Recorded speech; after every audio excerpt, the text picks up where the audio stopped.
Good morning. Yes, good morning, guys. So, thank you for joining me. I have stopped digging for the day. I need a rest. I actually think my back is broken in several places. The amount of digging I've done, guys, and destruction to my garden is just absolutely unbelievable to try and find this bunker. But anyway, guys, I thought I needed to come in here and do some videos for you guys because I'm watching people on mainstream media and they do not have a clue what they're talking about. They can't read between the lines. They're literally just going off scripts. And if you watch them reading, whichever news channel you're reading, it sounds like they're all reading from the same script because they use the same keywords, they use the same buzzwords. Nobody has their own insights onto this and it's just absolutely ridiculous. So anyway, guys, I'm going to give you the insights on what's been happening around the world, and we're going to focus today on the French announcements of training troops and giving the Ukrainians the Mirage fast jets. And I'm going to let you guys know what I think all this means and where we're heading. So yesterday at the the D-Day landings? Sorry, not the D-Day landings. The D-Day, the 80th anniversary of the D-Day landings. President Macron apparently had a meeting with, there was Macron, Joe Biden, Zelensky. I'm sure there were some other people there. Then Macron's come out and he said, you know, the French will be giving Mirage fast jets to the Ukrainians and training their pilots. They'll be doing the training of the pilots in France. Now, it usually takes about, I want to say 6 months, but the reality is the pilots that are already going over there, they're probably already experienced fast jet pilots, you'd like to think. So it's probably not going to take 5 months to train them. It's probably going to take, it can be fast tracked. So between 5 and 6 months normally. I'd say they may be able to get this done in about 4 months, depending on when it starts, depending on when the first training guys arrive and when they start. Now I'd say that takes us then up into around about November time when the weather starts to change. So it's really interesting now when these aircraft are all going to start to arrive in Ukraine. It's kind of looking like there's going to be a big winter air offensive. Now, what that means, what that entails, we don't know at this point, but there'll be more breadcrumbs put out in the mainstream media and we'll understand what that is. What I would say about the French aircraft though is they can fire the Scalp missile from it, which is it's kind of the same as the British Storm Shadow. I don't really know what differences there are, but as I understand, there's slight differences with one being French and one being British. This is a big missile system. It's like it's over a ton. I'd say about 1.5 tons. So it's a comprehensive system. Unlike these little Shahed drones that don't really pack much punch, but they're plentiful. These Storm Shadow or Scalp missiles, they can really pack a punch. Now, you're going to double this up now with the F-16s that are going to be there and the potential for those to be flown from Poland. I've spoke about this before. I've said that the F-16s can't be flown in Ukraine. The runways that as soon as the Ukrainians start to fly these aircraft, literally the Russians will pick them up on radar, or they'll see them with their own aircraft, and they'll say, okay, right, we know what airfields you're flying from. Blanket bomb them with drones, and then that's it. Then you need to truck those aircraft out because you can't fly them. So I don't even think that these F-16s will be going into Ukraine. Likewise with the Mirages, they could quite easily fly those from mainland France. And if Poland opened this, it's called like the tactical tiptoe. Yeah, the tactical tiptoe. So France will do something, Poland will do something, Britain will do something, and the Russians are like, all right, you stop it, right, you stop it, oh God, right, you stop it. Yeah, but they've only done, and you push these red lines forwards. So what I think is going to happen is I don't think any of these aircraft are going to be flown from inside Ukraine. I just don't see, they'll just get destroyed. So what I do see happening is that I think the F-16s will start to get flown from Poland, and then the Mirages, they'll be flown from France. And as things move forwards, this is just going to escalate. Remember, Poland are pushing to secure Ukrainian airspace, so they're saying that they need to fly out in their jets, fly over Ukraine and take down enemy missiles that are coming in. Now that's going to really murky the water for when for when the Ukrainians are flying from Poland and they're doing offensive sorties. How is anybody going to be able to differentiate between a Polish F-16 and an Ukrainian F-16? The reality is they're not. So the waters are really murky. Now there'll be no flights into mainland Russia. What they'll do is they'll just skirt around the Ukrainian territory, and then if they are shot down, they're going to come down in Ukrainian territory. It's going to be harder for these guys to recover the aircraft, to exploit. So that's the reality there, guys, all right? Also in Macron's announcement, he says he's going to train a brigade of 4,500 troops. Now, it was really ambiguous when he said, where is this going to be, where are these guys going to be trained? Let's be under no illusion, this is going to happen in Ukraine. What he did say is that Ukraine and their allies are going to make this decision, and it was really key that he said that the French feel that sending French instructors into Ukraine would not be escalatory. I think the Russians would have a different opinion to that, but with the troops, it's okay making these large, grand announcements of 4,500 troops. They said they're going to equip them, but equip them. What are they going to equip them with? Is this just going to be standardized kit and equipment, as in a rifle, a set of body armor, and a helmet? Is it going to be rifle, body armor, helmet, sleeping bag, cooking equipment, cooking utensils, food, rations, water purification, logistics, all that sort of stuff? What are they going to be trained for? Are they going to be, is it going to be infantry? Are they going to have a specific task? So I've said this, and if you look back through my videos, I've said this quite a lot. Then, the Ukrainians, they don't have time now to train all the Ukrainians to be like, I don't know, grade 1 soldier or whatever it would be. But what they do have time to do is train them for specific tasks or task-specific training. I'd like to think that's what they're going to do. So they basically train this brigade to go and do a certain job. Once that job's complete, they bring them back. They train them for another job. They go out and they do that job. I'd say weather's going to tie into this huge, and what I'd like to think is that all these things are tied together. So when the fast jets arrive at the end of the year, this brigade will be trained and they can use air and ground assets together, because I don't think anybody in this conflict is using air and ground assets together. They're not coordinating them in the sense that they're having an air campaign, they're having a ground campaign. These two guys are not talking to each other, and they really need to talk to each other, because you need that interoperability between your air force and your ground troops. Otherwise, you're kind of fighting wars at two different levels, and if you fight them together, you're a lot more effective. So I would really be interested also in what type of tactics these guys are being trained in and what kind of command structure they have. So it's all well and good training 4,500 infantrymen, sending them back to their unit. They get split up into groups of, company groups of say 60 to 100.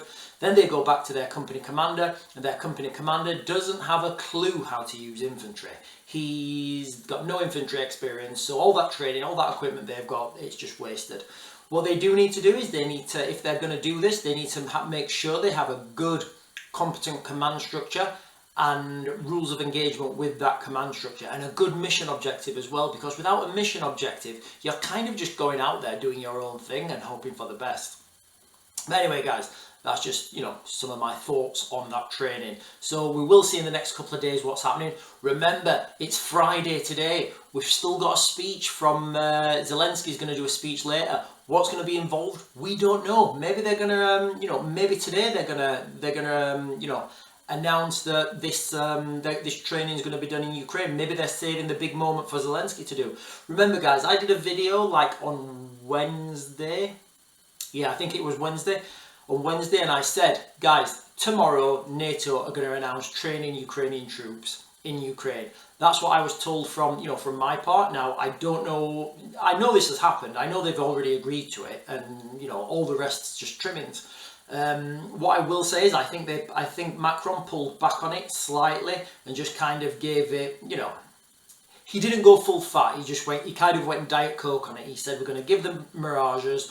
we're gonna, you know, we're gonna train the pilots, and we're gonna train 4,500 Ukrainian troops. Again, maybe Zelensky's gonna, you know, gonna announce this later on. Does it matter? No. Will it slow things down? No, because this is gonna happen, guys. Okay, and you're gonna see this tit for tat escalation. The tactical tiptoe. I like that, guys. I hope we should use that. The tactical tiptoe of one country does something, then they go quiet for a little bit. The next country does something, they go quiet for a bit, and then you just push forward. But let's not forget, guys, okay? Russia are the aggressor here, okay? Nobody asked Russia to go in, and I don't accept the argument of provocation, all right? Imagine if you had a domestic violence incident in your house, and the police came and they said, right, what happened? And you said, oh, my partner provoked me. It doesn't wash. It's a non-argument, all right? So let's not even go down that route. So let's look at the Russian perception of this, guys, all right? Because I always say the reality doesn't matter. It's the perception of that reality that matters. So from the Russian side now, what do we know? Well, they've already said that we're in World War III. So, you know, as far as the Russians are concerned, we're already in World War III. They've said that French troops will become a legitimate target if they go into Ukraine and start training the Ukrainians. They've said that the US is an enemy, and they've said that they'll supply their enemies, well, they've said they might start supplying their enemies with weapon systems. Now, when they said this, and when I started to think about the French and how heavily they're getting involved with, I started to think about, you know, and again, these things are probably connected, although you'll never find any direct links. But the French have a huge presence in Africa. You know, they're doing a lot of mining. They've got a lot of copper mines. They've got a lot of uranium mines, manganese, a lot of minerals, guys, that they're mining in Africa. You know, West Africa, Democratic Republic of Congo, which is not democratic and it's not a republic. You know, and I know that there's something going on in West Africa where the Russians are trying to take control of French uranium. Now, I think this will become really murky in the next couple of months, where you could have a potential that Russians start to supply, you know, African gangs or African warlords to start attacking these French companies that are mining in Africa. There's close to 100 French mining companies that operate in Africa. Now, the Russians are trying to muscle in, so you're getting a lot of movement in Africa at the moment, but it's all done by proxies, it's all done by private militaries, it's all done by security companies, rebels, warlords. It's very murky out in Africa, guys, and it's all about the resources, it's all about the minerals. You know, but we're getting to a situation where we could start to see things blow up in Africa. I think that's coming in the next couple of months, especially as the summer months start to heat up out there. Germany, what's been happening in Germany then, guys? Okay, so the chair of the German Defence Committee wants to mobilise 900,000 troops. Nothing to do with the war in Ukraine. Just think we'd do it. Yeah, it would be good if we could mobilise 900... That's Swedish, isn't it? Anyway, guys, you know what I'm talking about. Yeah, we must mobilise 900,000 troops. Guys, when Germany builds a big army, it's never ended well, has it? You know, and that's not a diss to Germany, guys. We love you guys, and I love a good bratwurst. But yeah, it never ends well when Germany raises a big army. I'm just saying it, guys, all right?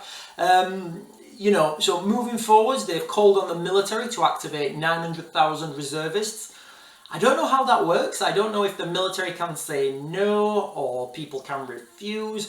I don't really know how that works, but that's what they've done. They've asked the military to start to activate. And again, I don't know what activate means. It's a key word, but you can see they're trying to get a lot of people back into the military ranks. They're trying to get a lot of people back in rank and file, arm a lot of people, because don't forget, you know, the Germans have been part of Germany's been under Russian control for a long time, and I don't think those guys want to go back to it. A lot of them can remember the Berlin Wall coming down, and you know, and that whole, you know, we're kind of, you've got the older generation who are telling the younger generation now, we do not want to go back to whatever you want to call it, socialism. I don't know, guys. You know, they don't want to be under Russian control. And you've got the Russians now, they're looking at this thing and they're thinking, right, if we can push through Ukraine, why would we stop? We've already seen that Poland, Germany, France want to attack us. Why would we stop?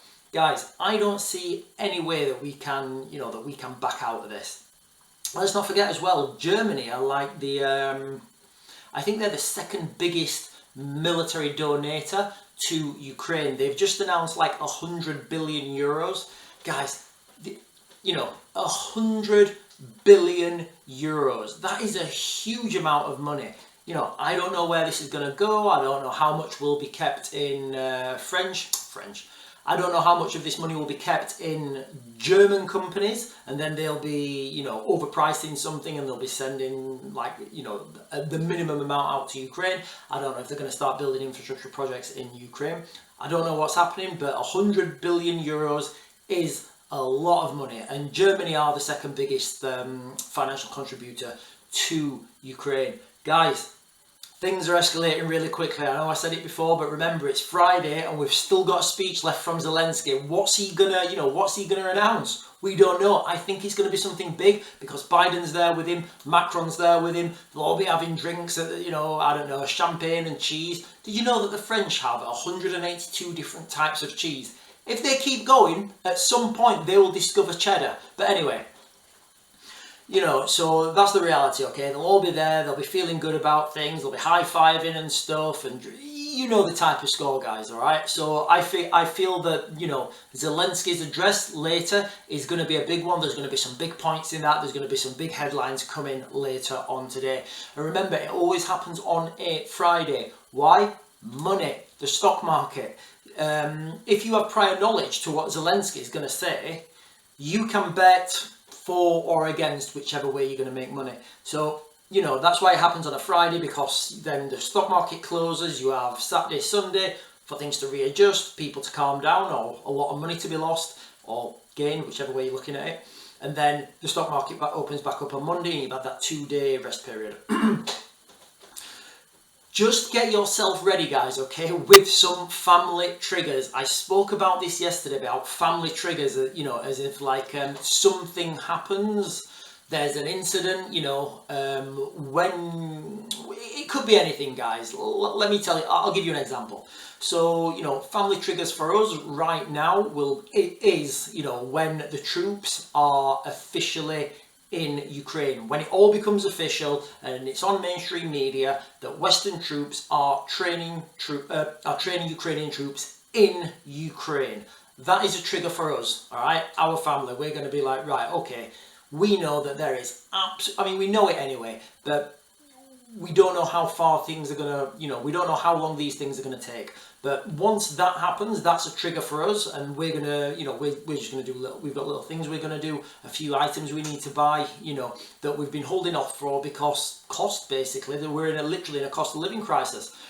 So get your family some triggers ready, some international development, some triggers, things that happen around the globe, and you guys are going to think, right, okay, this is coming. Could be anything, guys, all right? I'm not going to teach you how to suck eggs. That's your own, what's the word I'm looking for? That's your own responsibility. Guys, don't forget the Karen factor is coming soon. I talk about this all the time. Remember, over the last couple of years, people bulk buying toilet roll in ridiculous amounts, going to the supermarket, and the lady on the till, all of a sudden she is an expert in X, Y, and Z. Well, guess what? This is coming again. We're going to have the Karen factor. You're going to get, people at the supermarkets, people in the street who have couldn't even point to Ukraine on a map. All of a sudden, they are going to be the world's leading expert on long life food. They're going to be the world's leading expert on water purification. They're going to be the world's leading expert on everything. And guys, it's amazing. But seriously, when you see the Karens, don't give them a hard time. Just nod your head and say, okay, yep, you're right, okay, good, yep. And then just do your own thing, guys, all right? Remember, the cost of living is drastically going up.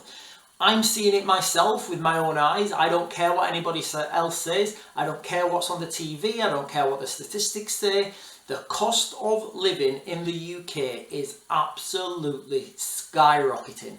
not only the cost of living, the availability of goods as well. You know, it's there. I think there's a media blackout on it, because if you start to, you know, if you start to, what's the word? If you start to publicise these things, then it just exacerbates things, and people start going and buying crazy things and everything, and it just makes things 10 times worse. But the reality is, you know, we've got a shipping crisis, we've got a cost of living crisis, and we've got, you know, I believe, and from the evidence that I've been giving on these videos, you know, we've got World War III coming. Guys, look after yourself and your family, because the Karen factor is coming.